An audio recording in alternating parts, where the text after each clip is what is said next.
Hi, I'm Bob.Woolverton, your Northwest Realty Advisor, and how are you on this fine day? Me? I'm ready to go with yet another topic. Today, we're going to talk about dual agency. What is it? What is dual agency? Is it a good thing or a bad thing? That's the topic of our episode today on Northwest Realty Advisor.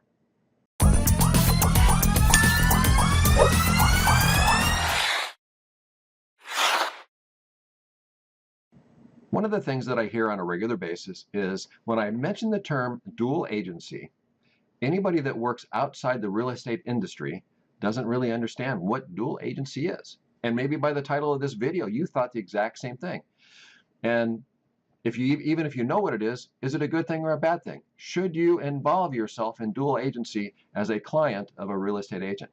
Well, that's what we're going to talk about today. So let's talk about what is dual agency. Now, the definition of dual agency is that a relationship exists, a dual agency relationship exists, when an agent represents both the seller and the buyer in the same transaction. Now, the catch here is that a real estate agent owes agency duties to both principals. And among those agency duties, they've got loyalty, confidentiality, disclosing conflict of interest, and these sorts of things. And just by the sheer definition of dual agency, it says that when you've got a buyer and a seller that has conflicting interests, it's virtually impossible for an agent to fully serve both without being disloyal to one or the other. And that's the key word there, is you got to key in on that. Can this person be loyal to me and in essence exercise their fiduciary responsibility in representing me if they're representing both the buyer and the seller? So that's the definition, representing both the buyer and the seller in the same transaction. Now, I just talked about the agency duties, the duty of loyalty, disclosing conflict of interest, maintaining confidentiality. And when I talk about confidentiality, I'm not talking about your social security number and the stuff we normally hear about internet security. I'm talking about potentially your motivation for selling. Let's say if you're selling your home because you've got some other bad investments that are doing extremely poorly, and for whatever reason you need cash right now, and you're willing to sell your house for any reasonable offer or even below market because you are in such a hurry for cash, that's confidential information. That should not be shared with anybody, because you definitely don't want the buyers to know what your situation is. So that's what we talk about confidentiality. But let's go back to loyalty. When we talk about loyalty, a real estate agent has to put the interest of their client above their own interest and the interest of any other party. Well, how do you do that when you're representing two opposing sides? So the law recognizes that when an agent enters into a dual agency situation, that duty of loyalty is actually modified. And in essence, it's reduced to the potential of being basically a messenger. You're just shuttling paperwork back and forth because you can't fairly negotiate when you know the negotiating positions of both sides. And the law recognizes that. So once you engage in dual agency, your representation has been diminished, and you need to be aware of that. And that's where this line right here says that a dual agent should explain to both parties that neither one of them will represent full representation, that their ability to do their full fiduciary responsibility has been diminished. So let me give you an example. And this is probably the best analogy that I can come up with of an example of what this would be like. So let's say that you are charged with a crime, and the prosecutor is representing the state. They're going to prosecute this case to the best of their ability. And then you walk into the courtroom and you don't have a defense attorney, so you go over to the prosecutor's table and you say, Mr. and Mrs. Prosecutor, I'm the defendant here. Would you be willing to represent me also? Well, how does the prosecutor, who's representing the state, also fully and fairly represent you as the defendant? It just can't happen. So it's the same sort of thing as if you go into an open house and the seller's agent is hosting the open house, and you go in and you say, I don't have an agent. I love this house. I'm willing to pay full list price, maybe even more, if that's what it takes to get this house. Would you be willing to write up this offer for me? Because I love this house. You're asking $500,000. I think that's a fair price. I'd be willing to pay $525,000 if I had to.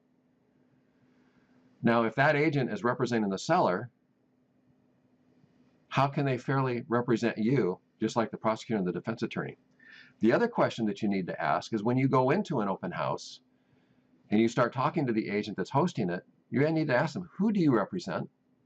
Because if they're representing the seller, and you just told them, I'm willing to go to 525, and then you go off, you find an agent, come back, and you submit a $500,000 offer, that agent is obligated to tell the seller, well, they told me at the open house they're willing to go to 525. So the seller could counter back for more money, and probably would. So in essence, you've just played your cards without even knowing who that agent represents. Now, there could be some cases where you go into an open house and you ask the person, who do you represent? And they say, well, I'm a buyer's representative. The listing agent's not here today, and I'm hosting this open house in their absence, because they're basically hoping to meet buyers and represent them. And so they would tell you, I'm here as a buyer's agent, as a potential buyer's agent. So if you don't have an agent already, I could represent you and give you 100% full representation. Do the loyalty, the confidentiality, the conflict of interest, and so on like that. But you need to ask that question first before you start giving away your cards at an open house. Is ask the agent, who do you represent? Are you the seller's agent, or are you potentially a buyer's agent? Those are good questions to know up front.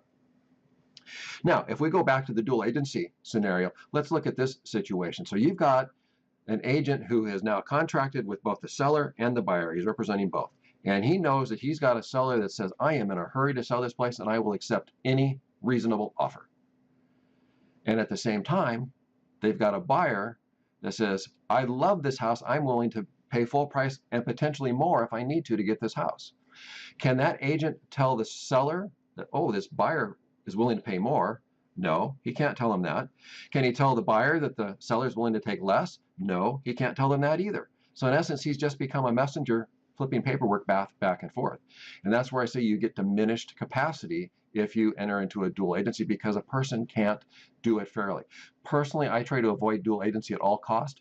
There's only one scenario that I could think of where it would potentially even be acceptable, and that would be whereas if you were selling your home to a family member, a cousin or something, and over the Thanksgiving dinner table you've already agreed on terms and you're saying, could you just write this up for us? Again, you have to by law disclose that, yes, I would be a dual agency here. I wouldn't be able to give you full representation, but I can certainly write this up under the terms that you have already negotiated. But they need to know that up front, because Washington state law requires that real estate agents disclose who they represent before that person signs any papers. And that's normally accomplished through two ways. One, you'll get a pamphlet on real estate agency law, and that actually looks like this. Let me flip over to the agency law pamphlet. You've probably seen it in some of my other videos. Let's flip up to the top so you see what it looks like.